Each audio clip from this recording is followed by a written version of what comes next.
இன்னைக்கு நீங்கள் தளபதி விஜய் எடுத்துக்கங்க, நீங்கள் எந்த ஜாதி எந்த மதம் வேணால் எடுத்துக்கங்க, அதில் ஒரு ஃபேன்ஸ் இல்லை நீங்கள் சொல்ல முடியாது. நீங்கள் அவர் ஜோசப் விஜய்னு பிராண்ட் பண்ணாலும் நம்ம கொண்டாடுவோம். நீங்கள் அவர் நாளைக்கு அப்துல் விஜய்னு சொன்னாலும் நான் கொண்டாடுவேன். அவர் வந்து நீங்கள் வெறும் விஜய்னு சொன்னாலும் நான் கொண்டாடுவேன். எனக்கு அவர் நீங்கள் எந்த மதம் வச்சாலும் அவர் எனக்கு பிடிக்கும். நீங்கள் எந்த ஜாதின்னு அவர் வச்சா எனக்கு பிடிக்கும். நாளைக்கே நீங்கள் அவர் வேற ஒரு ஜாதி பேர் சொல்கிறீங்க, என்னப்பா அவர் நம்ம ஜாதியாக இருந்தால் நம்ம பாராட்டலாம் ரசிக்கலாம், அவர் வேறு ஜாதி ஆட்டுன்னு சொல்ல போகிறோம்.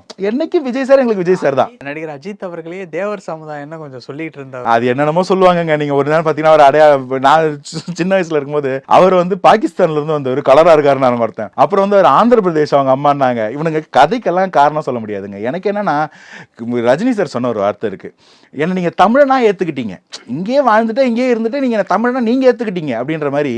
அப்பா ரஜினி சார் நமக்கு எல்லாருக்கும் தெரியும், அவர் மராட்டி மொழி பேசுறவர், கர்நாடகத்தில் உழைச்சிட்டு அப்புறம் இங்கே வந்தவர். அவரையே தமிழனா ஏத்துக்கிட்டோம் போது தமிழ்நாட்டிலேயே பிறந்த ஒருத்தருக்கு என்னப்பா ஜாதி அடையாளம் மத அடையாளம்ன்றது தான். அப்போ நான் சொல்ல அந்த பாயிண்ட் என்னன்னா, இந்த பிரிவினை எல்லாம் இருக்கு, அந்த பிரிவினை எல்லாத்தையும் கலைந்து ஒருத்தரை ஒரு முகத்துக்கு ஒருத்தர் ஒன்றிணைக்கணும்னா அவன் தான் கரிஷ்மா தலைவர். அந்த தலைவராக விஜய் இருக்கிறாரு. அப்போ அவர் எந்த பெல்ட்டில் மாநாடு போட்டாலும் அந்த மக்களை சந்திக்க போறாரு. அங்கே இருக்கிற இப்போ நீங்கள் சொல்றீங்க தேவர் பெல்ட்ன்றீங்க, அப்போ அங்கே வந்து வேற ஜாதிகாரம் வந்து அப்பா நான் தேவருக்கு பெல்ட் மீட்டிங் போட்டுருங்க நீ வராதுன்னு சொல்லுவார். அங்கே ஹிந்துஸ்க்கு போட்டான்னு சொன்னாங்க, இது முஸ்லீம் சகோதரர் கிறிஸ்டின் வரணும் சொல்ல போகிறேன். அனைவருக்குமான இந்த மனிதத்தை போற்றும் பிறப்புக்கும் எல்லாருக்கும் அரசியல் இருக்கும்போது அங்கே இருக்கிற அடையாளங்கள் இருக்கு. அந்த அடையாளங்களை தாண்டி நம்ம ஒன்றிணைவோம்ன்றது தான் தாவேக்கோட நிலைப்பாடாக நான் பார்க்குறேன்.